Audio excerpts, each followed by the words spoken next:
Om Shanti.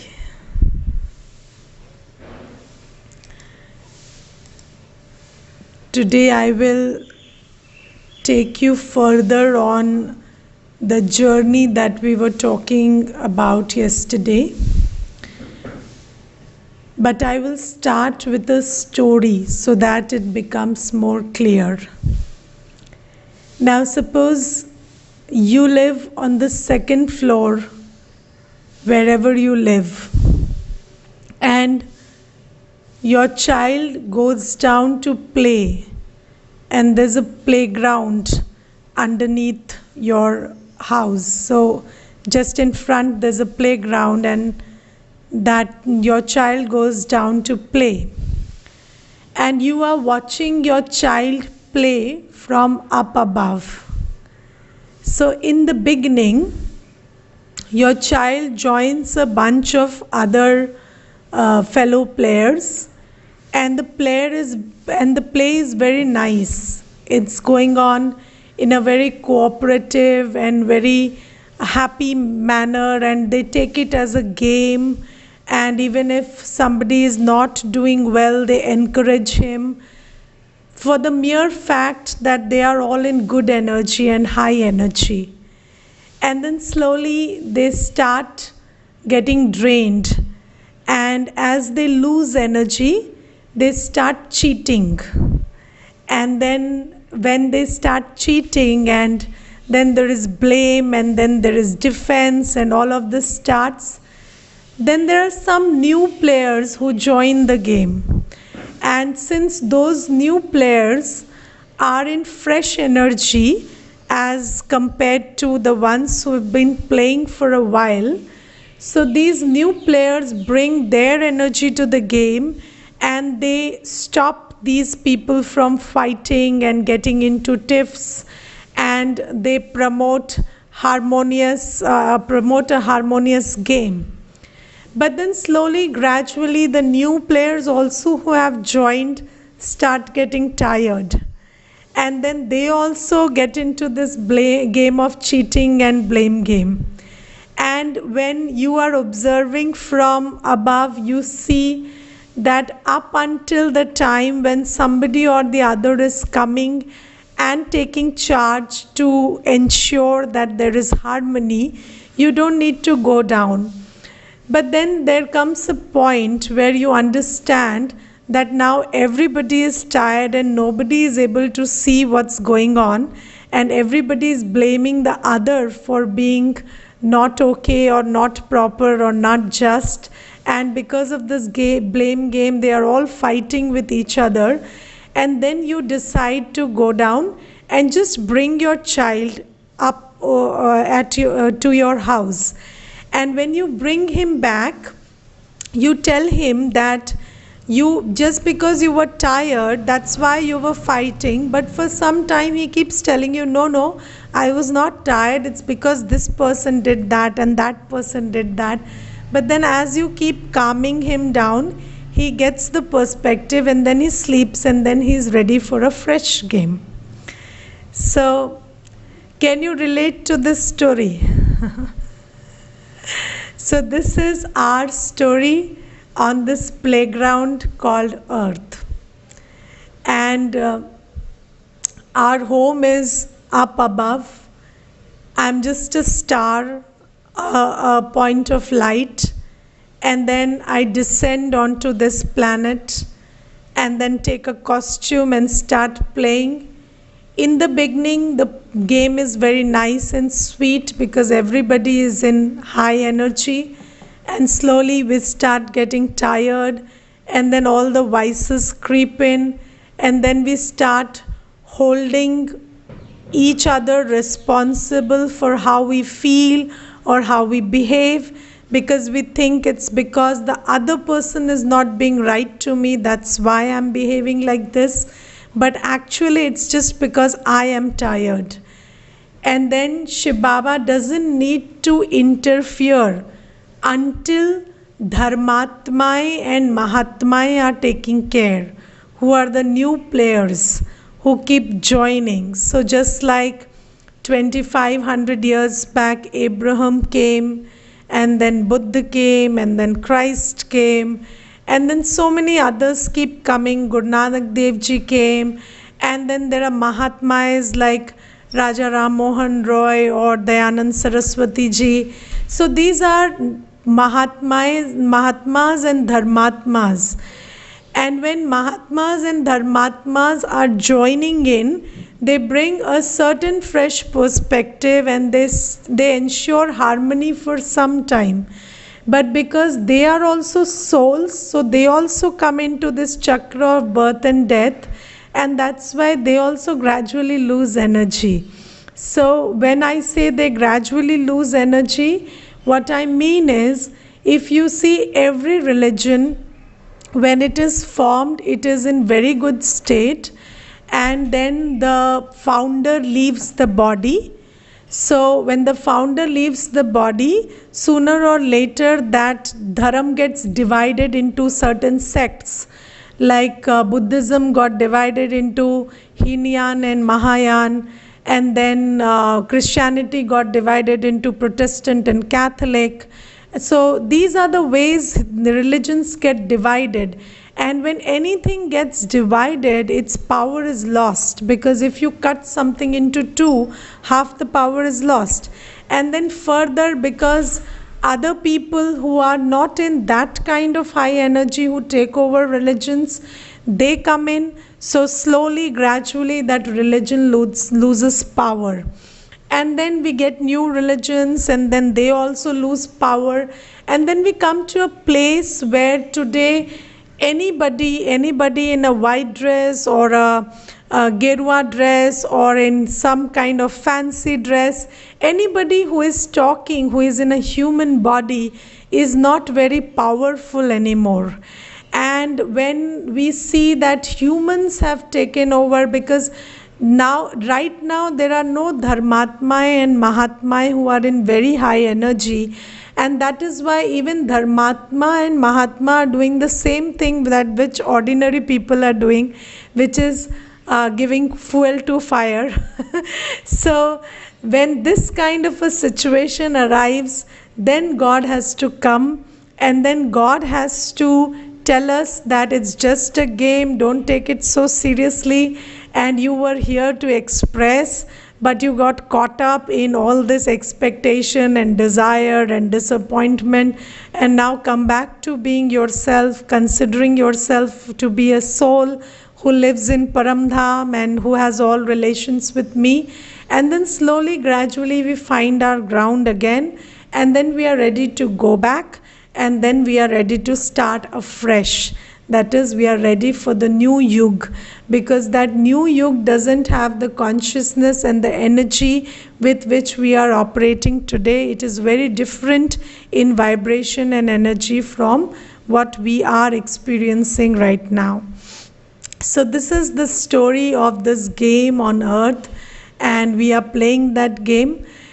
Today I will talk about some fine aspects of it, one of which is, what do you think will be different about you in Satyug and you in Kalyug? Okay, so you are the one who are in Kalyug today, and then today Baba has adopted us, and then he is training us for Satyugi consciousness.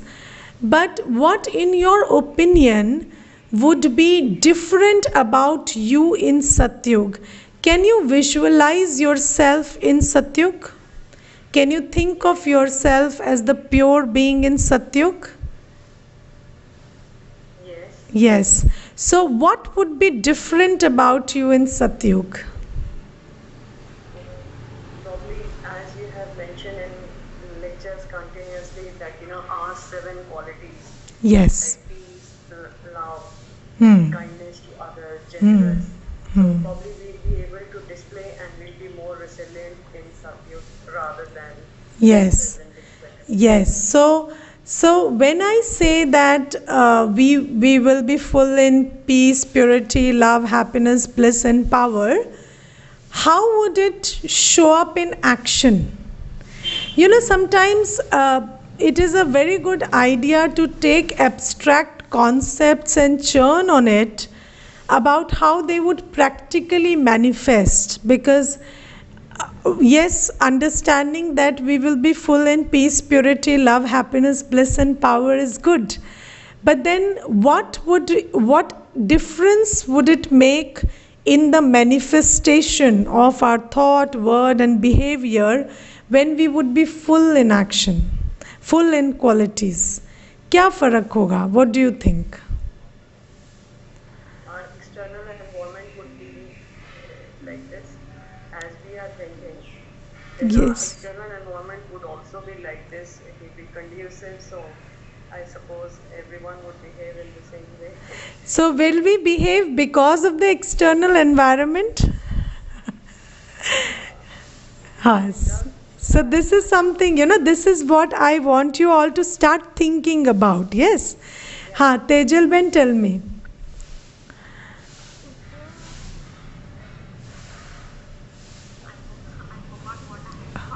That's okay. That's okay. So you see, when I told you about this, when we were talking in the initial phase about these 7 qualities and the lack of it, then I told you that when we are not knowledgeful, then we are constantly seeking information. Yes, when we are not pure, we are practicing religion and practicing spirituality because we are not that. Yes, if we are attending a class about being spiritual, obviously we are not spiritual. So we are trying to understand spirituality. So, or we are practicing religion, or we are practicing cleanliness and practicing certain things because we want to feel that purity which is not there, right? So in Satyug we will not be practicing any religion, or we wouldn't be looking out for God, or we wouldn't be trying to understand spirituality, because that would be who we are, right? So we would be spiritual, so we wouldn't want to be spiritual. Now, what do we mean by we would be spiritual? Which is, we would be soul conscious. So what does soul conscious in action look like? So you will not, so here in understanding what soul consciousness in action would look like, let's take the example of understanding the 5 vices that we have. You see, the 5 vices that we have, 5 vikar, are lust, anger, ego, attachment and greed. Okay? Now you see, when we are body conscious, then we derive worth from things that we have. Yes? We derive self-worth from what we have, and that is called greed. Yes? When we derive self-worth from our acquired qualities, because I sing well, I am worthy, because I cook well, I am worthy, because I dance well, I am worthy, because I earn well, because I have a good buddhi, I am worthy, or because I have a certain label or a post or a position, I am worthy. So that is ego. So when we are body conscious, we derive self-worth from things which we call greed. When we derive self-worth from acquired qualities, that's called ego.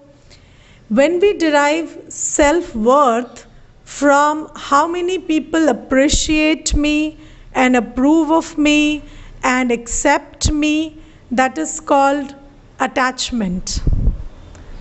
Okay, so when we derive self-worth from or internal fulfillment from how many people accept me and appreciate me and approve of me, that is called attachment.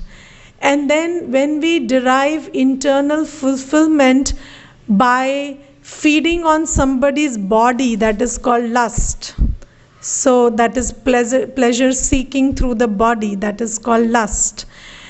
And then we experience something called anger or sadness or frustration, when these sources which make us feel fulfilled in a temporary way don't exist, or they don't obey our dictates, or they don't behave according to us. So when what we have is not behaving according to us, or circumstances are not our way, or the people who we are feeding on in a physical way, the bodies that we are feeding on are not well behaved, then we experience anger or frustration. Or when the acquired qualities and labels and recognition that makes me feel worthy is not there, then we feel frustrated or angry. So this is about the 5 vices. Okay, so when we become body conscious, then we derive internal fulfillment from what is there on the external. And that is why we experience these emotions of lust, anger, ego attachment, and greed. Now the beautiful thing is, you cannot discern how attached you are, or how egoistic you are, or how greedy you are, or what is your level of lust, until you are deprived of it. Yes, so a mother doesn't know that she is attached to her child until the child gets married. So everybody would say it's pure love, and then you experience sorrow when the child gets married. And then when things are taken away, or you lose something, then you experience pain or anger or sorrow. So then you understand, okay, there is greed, and then I'm devouring on things to give me internal satisfaction. So you cannot stay stable when the external is changing, if we are in these vices. So these vices are actually the seeds of sorrow and anger. So we experience primarily fear, desire, sorrow, anger. All these experiences we have because we are attached to the external for internal fulfillment. Now in Satyug, when we are soul conscious, the game works quite differently. And what is the difference? The difference is that we are not depending on the external for internal fulfillment. So basically, life is an expression of what I have within. Yes, so life is simply about expressing what I have within. And there is genuine awareness of what one has within. So you are aware in a very subconscious manner that you are full, you are peaceful, you are loveful, you are happy, you are blissful, you are powerful. So you don't mind just expressing yourself, and there is no expectation involved, or you don't want anything in return for that expression. And because everybody is full, so we just keep expressing, and my expression of my inner fullness doesn't depend on anybody else's expression of their inner fullness. Because if it is so, then we will again start looking at each other and copying each other's weaknesses. Yes, so we are all individually full, and we dance, we perform our steps on this drama of life according to our proficiency. And it has got nothing to do with what the other person is doing. Can you create an image of this? Yes. So each one is in deep realization of their inner fullness, and they just express it. So now you see, in Satyug, when we operate in this manner, then we are not looking at what we are getting, and our giving is not conditional on what we are getting. Yes, so we just give because we are.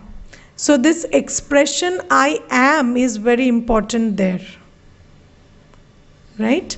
So this is about being full from within. Then there are no vices. There is no ego, there is no anger, there is no greed, there is no attachment. So basically, when there are no vices, you don't withdraw your love, you don't stop being peaceful or happy because something on the external changes. Okay, so although you live with people, you perform roles, you do everything, but a basic difference between Satyug and Kalyug is you are not fused with, or your identity is not fused with what you do and what you have. Okay, to understand this, let me give you a simple example. I am here performing the role of a teacher right now. Yes? And obviously, when I'll be in my room, I will not be talking like this. Yes, I will be talking in a different way. But then, if I am here, I have to be a certain way, right? I can't be what I am in my room here. So there has to be a decorum about how you go about performing your role. Yes, now when you are having tea with me on the dining table, I will have a different conversation with you.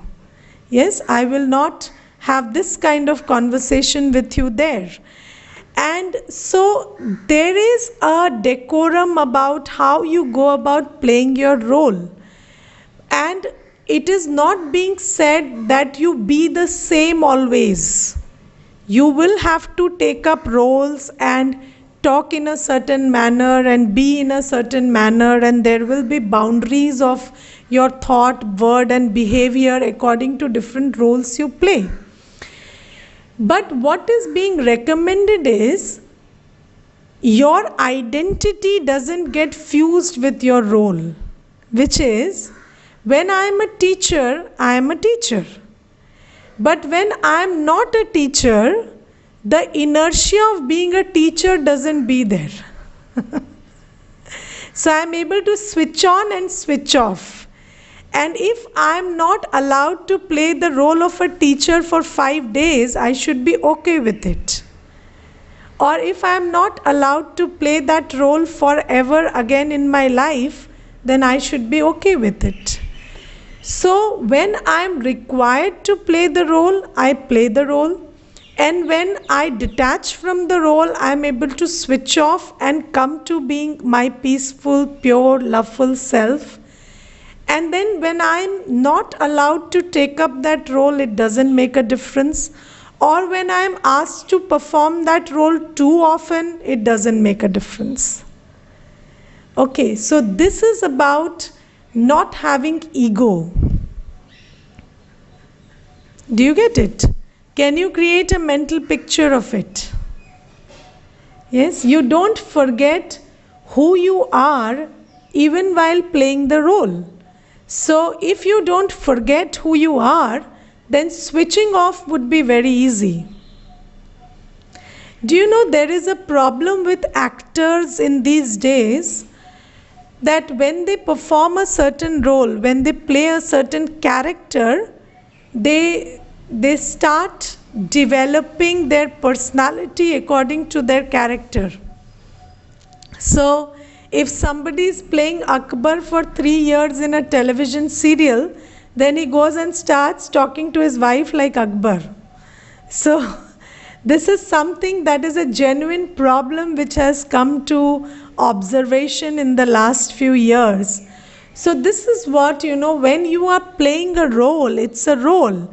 And obviously you have to play it. Like when you are playing a mother's role, you have to ensure that the child gets the right message that yes, you are loved, but you need to be disciplined. Yes, so it's not about not performing the role well or not giving out the right message.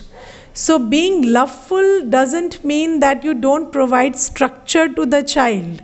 So there has to be a structure which has to be provided to the child, and you have to play that role, and you have to play it well. You have to ensure that the child follows what you say, and he has to be disciplined and do everything.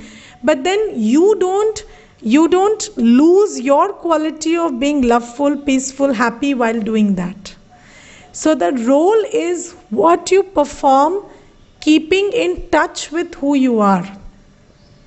Yes, just like if an actor is a good actor, then you give him any role and you can see the beauty or the proficiency of that actor being reflected in any role you give him.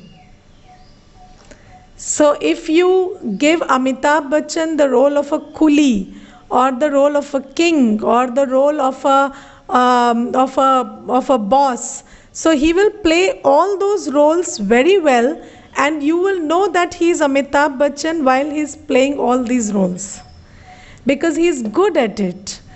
So what I mean is, when you don't have any ego, you play every role in the best manner because you know what the demand of that role is, but you don't forget yourself, which is, you don't forget that your inner qualities, purity, peace, love, happiness, bliss and power, and whatever you do, that reflects who you are also. Okay, so there is you and then there is the role. And when you don't get fused with your role, that is, you don't get confused between who is you and who is your role, then that is a soul conscious way of living.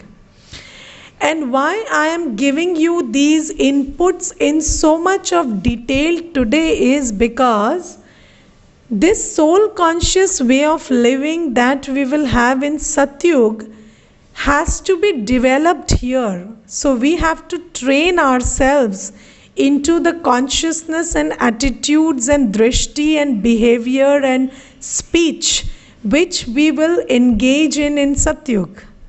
So this is why you need to get this idea with yourself now and start practicing this, so that you slowly move to Satyugi consciousness. Right?